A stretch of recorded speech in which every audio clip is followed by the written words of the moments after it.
Dan it-teddid fuq is-sovranità ta' pajjiż joħloq preċedent perikolus se jew inħarsu lejn il-valuri xprunati minn Nazzjonijiet Uniti u naħdmu b'mod paċifiku u b'rispett assolut. Sostna dan il-kap tal-Partit Nazzjonalista Alex Borg f'indirizz lin-nazzjon brabta mal-każ ta' Greenland kif il-President tal-Istati Uniti Donald Trump qed jisħaq illi jrid jaħtaf akkosta kollox minkejja li din taqa' taħt ir-renju tal-Istat Membru Ewropew tad-Danimarka. Alex Borg appella sabiex il-Gvern ikun spalla ma' spalla miegħu qabel jinħoloq preċedent. Il-futur ta' Greenland jiġi deċiż biss u esklusivament mill-poplu tiegħu stess, f'konformità sħiħa mal-qafas kostituzzjonali u legali li jirregola ir-relazzjoni tiegħu mad-Danimarka. Fil-waqt li insista li dan kollu għandu jsir permezz ta' dialogu intiż biss biex tiġi assigurata l-paċi bejn in-nazzjonijiet. Dan irid isir b'mod paċifiku u demokratiku fl-ambitu tas-salta ta' dritt u tal-autodeterminazzjoni tal-popli.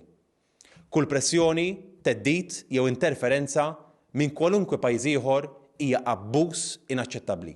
Din it-tema ġiet diskussa fil-Kumitat Parlamentari tal-Affarijiet Barranin fejn il-Partit Nazzjonalista ressaq riżoluzzjoni bħala messaġġ ċar ta' solidarjetà mal-poplu ta' Greenland u Danimarka. Sta l-membri tal-Gvern votaw kontra.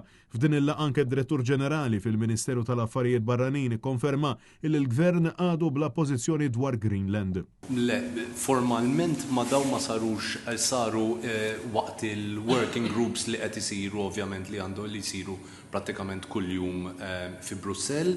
L-istati kollha tal-Unjoni Ewropea fil-working groups u solidarjetà daw l-istess stati fil-pubbliku wkoll għamlu statement pubbliċi favur solidarjetà ma' Danimarka.